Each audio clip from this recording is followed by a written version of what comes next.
오늘도 3부 예배에 오신 또 온라인으로 예배하는 모든 성도님들에게 주의 길을 예비하는 복된 분들 되시길 바랍니다.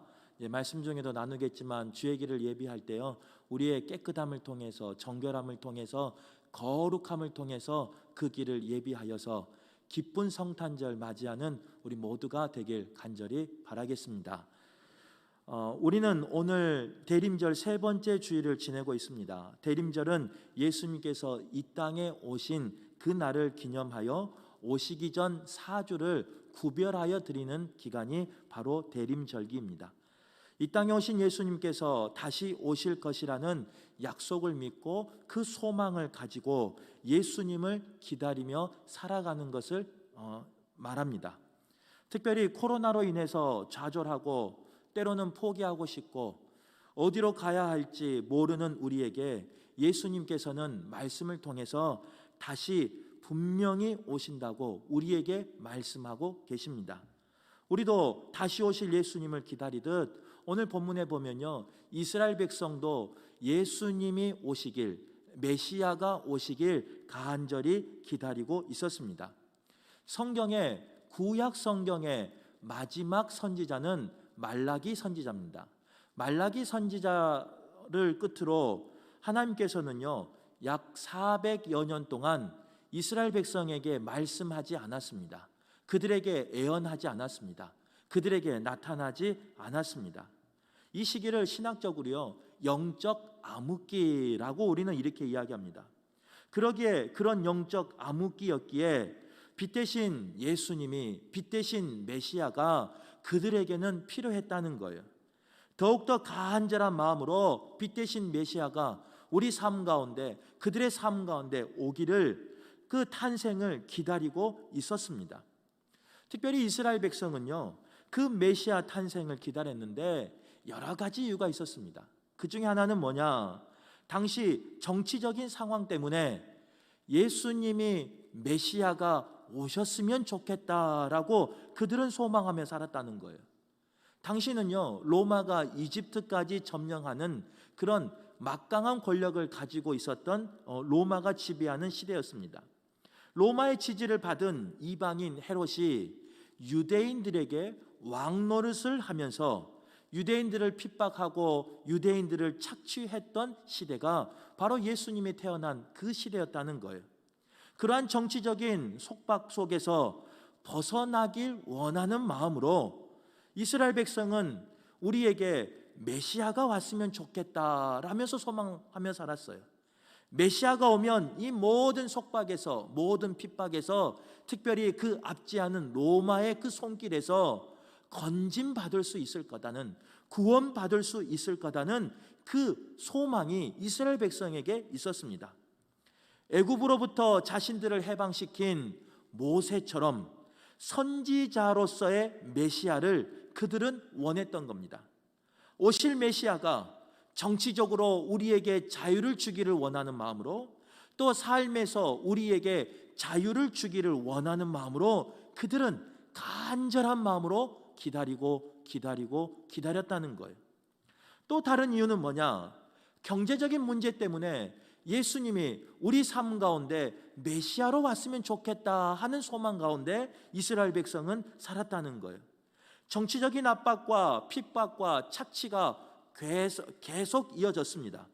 그러기에 백성들은요, 점점 가난해지고 그들의 삶은 피폐한 삶을 살았다는 거예요. 결국은 먹고 살기가 힘들어지는 그런 삶이 되고 말았습니다. 그들이 힘든 만큼, 그들이 배고픈 만큼, 그들이 고통당하는 만큼 메시아에 대한 소망은요, 더욱더 간절했어요. 그래서 예수님께서는 그 성경에 예언한 것처럼 메시아로 오셔서 자신들을 그 가난 속에서, 그 배고픔 속에서, 그 아픔과 고통 속에서 해방시켜 줄 거라고, 또 주기를 원하는 마음으로 간절히 소망하며 메시아를 기다리고 있었던 겁니다. 또 다른 이유 중에 하나는 그 당시에는요, 종교적으로 부패와 타락이 가득한 시대였습니다. 성전에서 하나님 앞에 예배 드리기를 원했는데요, 장사치들이 제사장들과 결탁하여 더러운 이득을 챙기기 위해서 아무나 성전에 들어올 수 없었습니다. 또 아무나 그 제물을 드릴 수 있는 상황이 아니었습니다. 돈 있는 사람만, 힘 있는 사람만 그곳에서 예배하며 그곳에서 경배할 수 있었던 거예요. 또한 대제사장들은 정치적인 힘의 논리와 돈으로 세워졌던 시대가 바로 예수님이 태어났던 그 시대쯤의 시대 상황이었습니다. 그러기에 이스라엘 백성은요, 거룩한 종교 지도자를 원했습니다. 또 깨끗한 종교 지도자를 원했습니다. 자신들을 사랑해줄 종교 지도자로서의 메시아를 원하고 갈망하고 있었던 거예요. 이스라엘 백성들은요, 이처럼 정치적인 문제 때문에, 경제적인 문제 때문에, 종교적인 문제 때문에, 또 다른 여러 가지 개인적인 문제 때문에 예수님이 메시아로, 구원자로, 해방자로, 자유자로 우리에게 오길 소망하고 있었던 겁니다. 아마 이 시대를 사는 우리도 비슷한 이유로 주님이 다시 오시기를 기다리는 분들이 계실 겁니다. 그렇다면 다시 오실 예수님을 우리는 어떻게 기다리며 어떻게 준비해야 할까? 오늘 말씀을 통해 나눌 때요, 우리 성도님들도 준비하시고 예비하시고 기다리셔서 그 예수님이 내 삶 가운데 빛으로 임하셔서 모든 문제가 해결되길 간절히 바라겠습니다. 첫 번째로 예수님을 기다리는데요, 어떤 마음으로 기다려야 되느냐?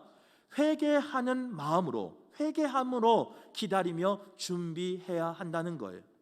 마태복음 3장을 이제 읽어보면요, 이사야 선지자가 예언한 여호와의 길을 예비한 사람이 나옵니다. 기도 중에도 말씀드렸고 처음에 축복 속에서도 말씀한 것처럼요, 여호와의 길을 예비한 사람이 마태복음 3장에 나오는데 그 사람이 누구냐? 바로 세례 요한이라는 사람이라는 거예요. 세례 요한은요, 구원자인 예수님을 맞이하기 위해서, 또 예수님께서 구원의 사명을 감당할 수 있도록 그 길을 예비케 한 사명을 가지고 태어난 사람이 세례 요한이었다는 거예요. 세례 요한의 사역은요, 예수님이 오시기 위해서 그 전에 예수님의 길을 예비하는 것이 세례 요한의 사명이었습니다. 마태복음 3장 2절의 말씀에 보면요, 세례 요한의 사명을 한 문장으로 정확히 기록하고 있습니다. 제가 읽어드릴게요. 세례 요한이 예수님이 오시는 그 길을 예비하기 위해서 어떻게 사역하였는가? 회개하라, 천국이 가까이 왔느니라. 이렇게 선포하면서요, 세례 요한은 천국이 가까이 왔음을, 예수님이 오실 때가 가까이 왔음을 선포하며 나갔다는 거예요. 그런데 그 선포함에 있어서 무엇을 선포했느냐? 하나님 앞에 돌아오기를 원하는 마음으로 회개를 선포하고 있는 걸 볼 수 있어요. 하나님께서는 세례 요한을 통해서 이스라엘 백성을 회복하기를 원하셨는데 그 회복의 첫 단추가 무엇이냐? 회개였다는 거예요. 좀 어렵게 말해서 그렇지, 쉽게 말하면요, 더러워진 영혼 육을 깨끗이 청소하여서 예수님이 오시는데, 예수님이 그 10년 가운데 거하는데 문제가 없도록, 어려움이 없도록 세례 요한은 회개를 선포하였다는 겁니다. 우리 여성들이 이제 싫어하는 이야기 중에요, 군대 이야기를 별로 좋아하지 않습니다. 하지만 말씀을 잘 기억하라고 군대 이야기, 경험에 있었던 이야기를 하나 하도록 하겠습니다. 군대에 가면요, 사단장을 볼 기회가 별로 없습니다. 이제 사단장은 이 모자에다가 별을 달고 다니는 좀 높은 사람을 말하는 거예요. 일선 부대에서는 그런 별 다는 사단장을 볼 기회가 없어요. 그런데 가끔, 정말로 가끔 그 사단장이 그 일선 부대를 순시할 때가 있습니다. 그러면 순시한다는 그 이야기가, 그 내용이 전달되고요, 그 전달을 받은 그 일선 부대는 그때부터 분주하게 움직이기 시작합니다. 사단장이 오는 그 날을 D-Day로 삼아서요, 거꾸로 해서 몇 주를 사단장을 만나기 위해서, 사단장을 배웅하기 위해서 준비한다는 거예요. 무엇을 준비하느냐? 청소부터 시작합니다. 사단장이 걸어갈 것 같은 그 길을 깨끗하게 청소합니다. 그리고 사단장이 걸어갈 그 길, 그 양옆에 있는 나무들을 깨끗하게 정리하며 다듬기 시작합니다. 그리고는 또 사단장이 머물 것 같은 그 사무실을요, 정리정돈을 하고요. 더 나아가서 사병들이 잠자는 그 내무반을 청소하는데 그냥 청소하지 않습니다. 세제를 뿌리며 치약을 뿌리며 구석구석을 묵은 때까지, 냄새까지 제거하는 그런 청소를 시작한다는 거예요. 청소만 하는 게 아닙니다. 개인의 물품을 보관하는 그 관물함까지요, 깨끗이 정리하고요. 심지어는 형광등 위에 있는 먼지까지 청소한다는 거예요. 거기서 끝나지 않습니다. 병사들은 그 사단장이 오는 그 전날쯤에서 목욕도 하고요, 머리도 단정하게 깎고요. 더 나아가 그 옷은 깨끗한 옷을 입고 군복은 다려서 구김 하나 없는 모습으로 사단장을 맞이한다는 거예요. 그렇게 준비하면서, 그렇게 예비하면서, 그렇게 청소하면서 사단장이 오기를 기다린다는 거예요. 군대에만 그런 일이 있는 게 아니에요. 교회 안에서도 그런 일이 있습니다. 3년 전에 제가 우리 성도들을 부임 신방했는데요, 각 가정을 방문할 때 일이에요. 가정을 가보니까 적어도 하루, 많게는 2, 3일을 대청소하는 그런 모습이 그냥 보면 알 수 있어요. 또 어떤 가정을 보면요, 도배도 새로 한 가정도 있습니다. 또 어떤 가정은 들어오는 현관문부터 새로운 마음을 가지고 들어오라고요, 현관문을 페인트로 새로 칠한 가정도 있습니다. 또 그 집안이 환하게 되라고 그동안 썼던 등을 새 등으로 바꿔서 예배하며 신방을 준비하는 가정도 있었습니다. 정성을 다한 귀한 마음이죠. 하나님을 모시는 마음으로, 주님을 모시는 마음으로, 또 주님께 예배하는 마음으로 목회자를, 또 그 예배를 사모하는 마음으로 그렇게 준비하는 거죠. 사단장이 부대에 방문해도 이렇게 준비하고요, 목회자가 한 가정을 방문해도요, 우리 성도님들은 정성껏 준비합니다. 그럼 여기서 우리의 신앙을, 특별히 성탄절을 기다리는 대림절을 보내고 있는 우리의 신앙을 한번 점검해 보자고요. 사람이 올 때도 그렇게 정리하며 그렇게 깨끗이 치우며 새 단장을 하는데, 성탄절에 주님이 오시기를 바라는 마음으로, 또 다시 오실 주님을 기다리는 마음으로 우리가 대림절을 보내고 있는데, 과연 우리는 나의 심령을 주님 모시기 위해 얼마나 깨끗하게 청소하고 있느냐고요. 나의 가정에 주님을 모시기 위해 나는 얼마나 내 가정을 정결하게, 거룩하게 구별되고 있냐고요. 주님이 우리 교회에 오시기 위해 우리 교회가 얼마나 주신 사명을 감당하며 얼마나 깨끗하게, 또 얼마나 거룩하게, 정결하게 구별되고 있는 삶이냐고요. 바라기는 오늘 말씀이 들리는 말씀 되길 간절히 바랍니다. 손님을 맞으려고 해도요, 집안을 청소합니다. 손님을 맞으려고 집안을 정리정돈합니다. 손님을 맞으려고 집안의 모든 것들을 때로는 새 것으로 바꿀 때가 있습니다. 주님이 내 삶 가운데 오기를 바라는데, 과연 우리는 나의 영을, 나의 마음을, 나의 육신을 거룩하고 정결하게 청소하였는가? 오늘 말씀을 들으면서 내 삶을 점검하는 우리 모두가 되길 간절히 바라겠습니다. 우리의 영혼 유고에 구석구석에 박혀있는 세상의 죄가 있어요.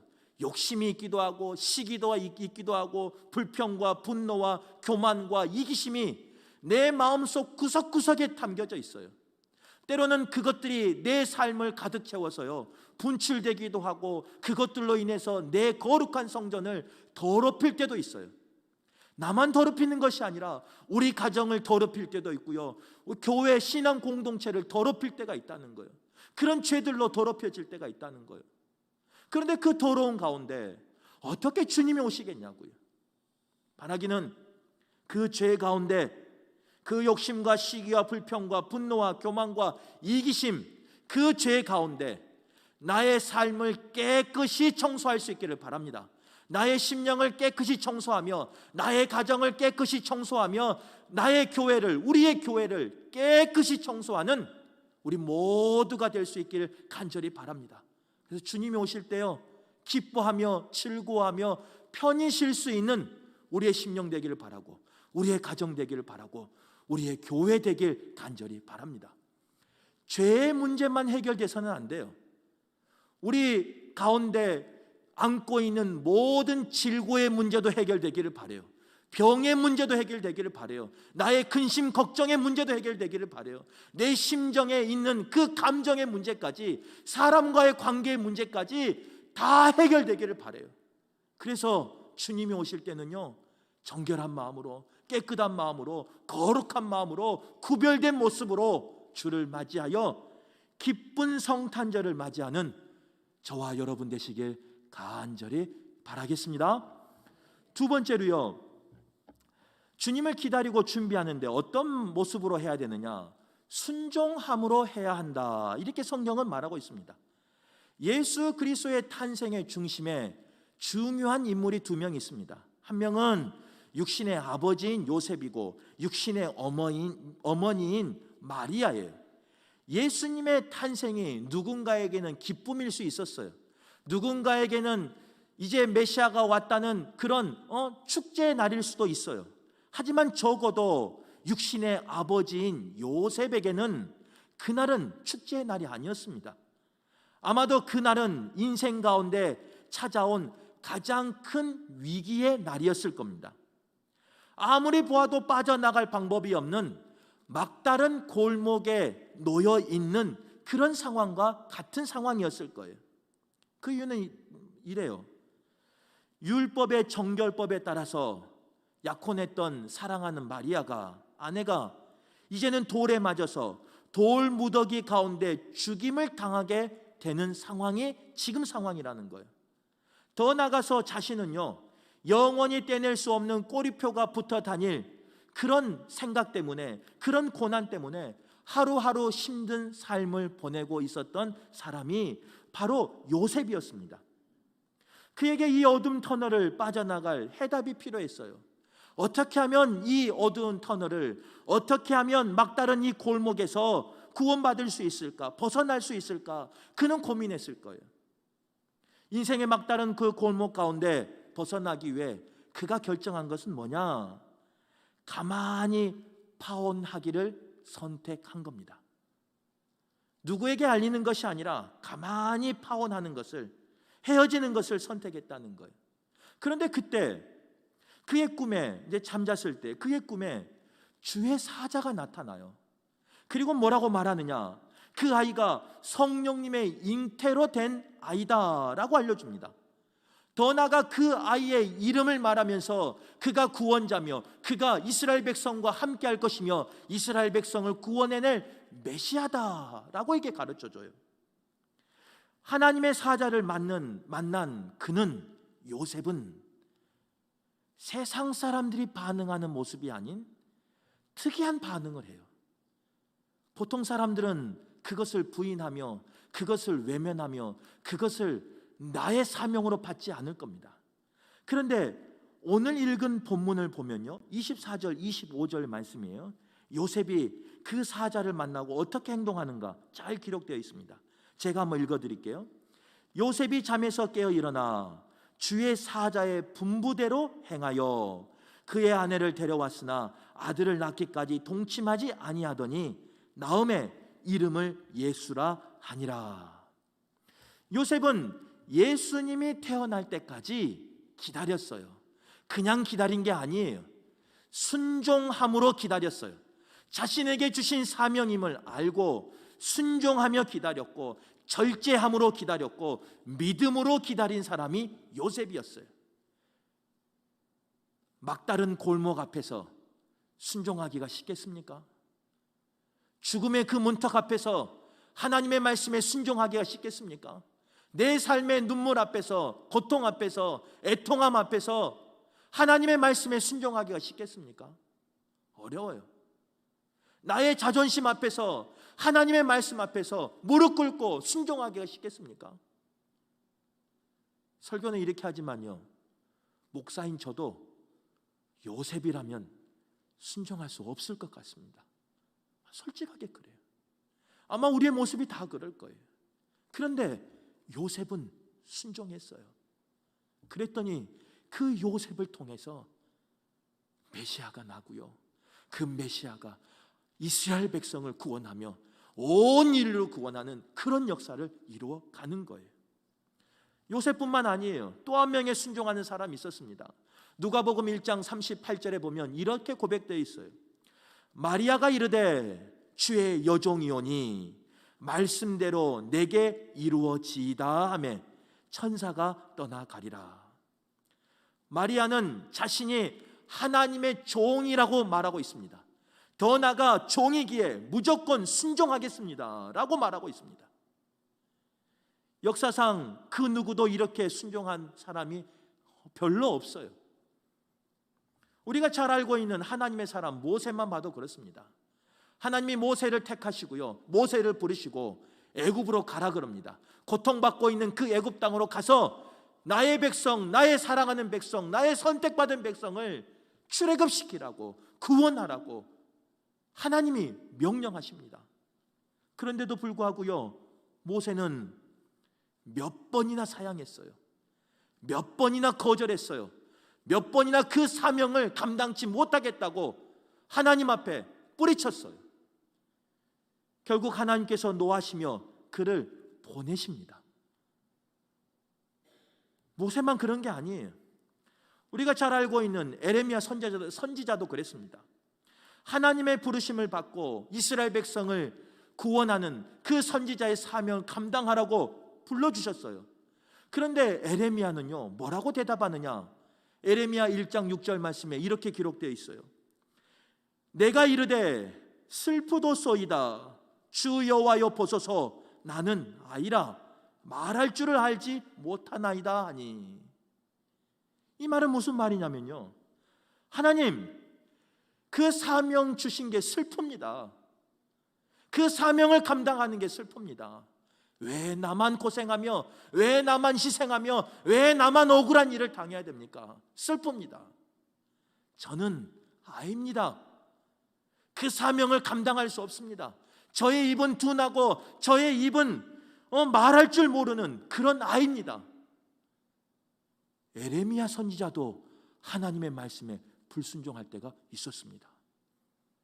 그런데 불구하고요, 오늘 마리아는요, 요셉은요, 그 부르심 앞에 즉시 순종하며 나갔다는 거예요. 마리아의 순종은, 요셉의 순종은 자신의 모든 것을 포기하는 순종이었어요. 행복한 결혼과 소박한 가정을 위한 모든 꿈을 포기하는 순종이었어요. 뿐만 아니라 멸시와 천대, 심지어는 죽음까지도 각오하는 그런 순종이었어요. 그런데 참 감사한 것은 그런 순종을 통해서 메시아가 태어나게 되고요, 그런 순종을 통해서 메시아가 자라게 되고요, 그런 순종을 통해서 그 메시아가 이제 하나님의 사역을 감당하는, 인류를 구원하는, 민족을 구원하는 구원자로 태어날 수 있었다는 거예요. 누구의 순종이 있었느냐? 부모의 순종이 있었기 때문에 가능했던 거예요. 우리는 성탄절을 기다리고 있어요. 그러면서 우리가 한번 생각해 봤으면 좋겠어요. 내가 하나님 앞에 순종해야 될 게 무엇인가? 내가 하나님 앞에 포기하며, 내가 하나님 앞에 내려놓으며, 내가 하나님 앞에 때로는 멸시와 천대와 심지어는 죽음까지도 각오하며 순종해야 될 게 무엇인가? 오늘 이 말씀이 들리는 말씀 되길 간절히 바랍니다. 오늘 이 말씀이 나에게 찔리는 말씀 되길 간절히 바랍니다. 오늘 이 말씀이 내 삶을 주님 앞에 무릎 꿇게 하는 그런 말씀 되길 간절히 바랍니다. 이렇게 설교하니까 앞에 있는 목사는 그렇게 사는 것 같죠? 잘 살고 이야기한 것 같죠? 이 3부 예배는 좀 편해요. 왜 그러냐면 우리 아내가 없거든요. 그래서 거짓말을 해도 잘 몰라요. 우리 성도님들은 저 겉모습만 아니까. 2부 때는 이런 이야기도 못했어요. 우리 아내는 알아요. 제가 어떤 사람인가. 순종하라고 말하면서 순종하지 못하는, 무릎을 꿇으라고 말하면서 무릎 꿇지 못하는, 자존심을 버리라고 말하면서 자존심을 버리지 못하는 그 사람이 저예요.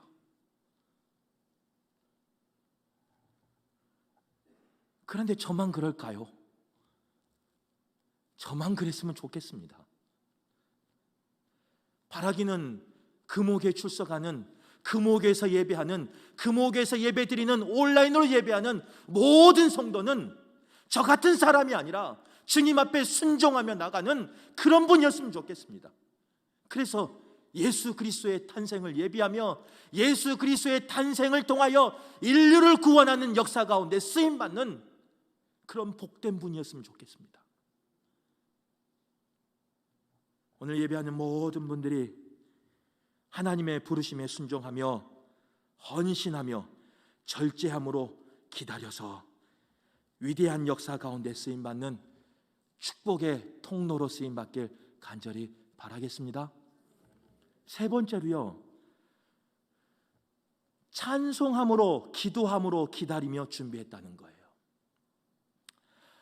예수님의 잉태가 말씀대로 이루어지니까요, 그 이루어지기를 간구했던 그 처녀 마리아에게 정말로 잉태된 그런 사실이 나타나요. 날이 가면 갈수록 배가 불러와요. 처녀가. 그 처녀의 삶은 순탄했을까요? 그 처녀의 그 임신은 행복한 삶이었을까요? 보통 우리 며느리들이 임신을 하면요, 축하해 줍니다. 어떤 집은 축하금도 준대요. 선물도 사주고. 요즘 분위기가 그런데요. 그런데 오늘 본문에 나온 이 마리아가 배가 불러오기 시작해요. 사람들이 알기 시작해요. 정말로 그 삶이 쉽고 행복하고 순탄한 평안한 삶이었을까? 그렇지 않다는 거예요.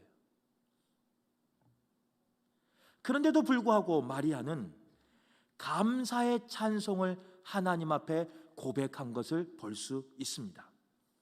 누가복음 1장 46절의 말씀이에요. 46절부터 쭉 이제 마리아의 찬가가 나오는데요, 제가 읽어드릴게요. 한 절만. 마리아가 이르되 내 영혼이 주를 찬양하며. 마리아가 찬양할 수 있는 상황이에요. 하나님 앞에 원망을 쏟아놓고 왜 하필 나냐고, 때를 써도 지금 못마땅할 때예요. 하나님이 책임지라고, 하나님이 내 인생 책임지라고 때를 써도 억울할 때예요. 그런데 마리아는 어떻게 하고 있어요? 내 영혼이 주를 찬양하며. 지금까지 지켜주신 하나님께서 행하실 일을 기대하며 감사의 찬송을 드리고 있다는 거예요. 그 모든 수모를 참으며, 그 모든 억울함을 참으며, 그 모든 멸시의 눈짓을 참으며 견뎌내고 있다는 거예요. 그러면서 하나님 앞에 견뎌내는 것만 나뿐만 아니라, 거기서 멈추는 것이 아니라 전심을 다해서 나의 영혼까지 주를 찬양하며 이렇게 고백하고 있다는 거예요. 마리아만 그런 게 아닙니다. 누가복음 2장 28절 이하에 보면요, 성령에 감동된 시므온이 나옵니다. 그도 찬양하며 나갔습니다. 누가복음 2장 28절입니다.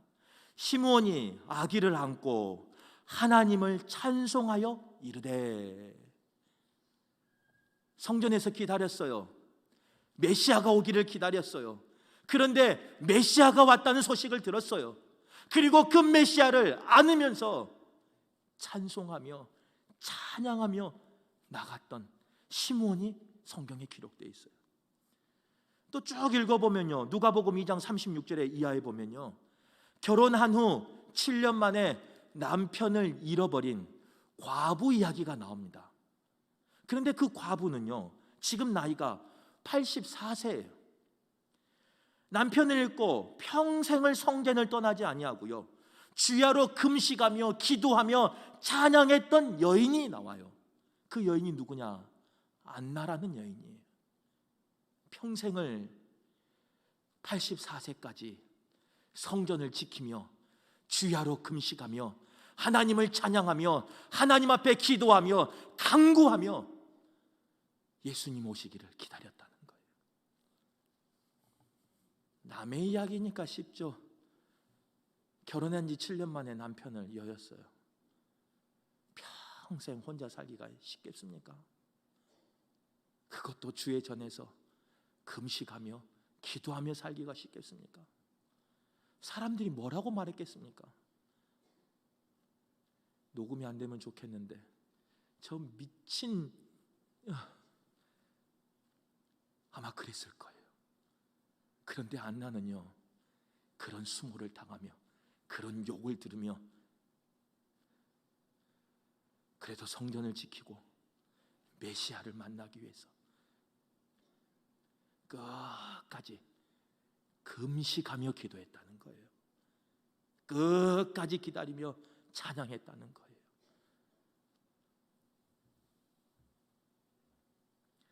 그 결과 마리아를 통해서, 시몬을 통해서, 안나를 통해서 예수 그리스도를 만나는 축복을 그들이 경험하게 됩니다.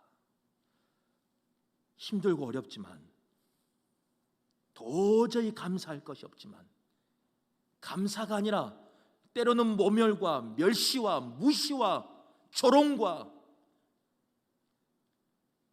그 모든 억울함에 그 눈빛을 받으면서 그 소리를 들으면서도 찬송하며 나갔더니, 기도하며 나갔더니 예수님을 만나는 축복을 그들이 누렸던 거예요.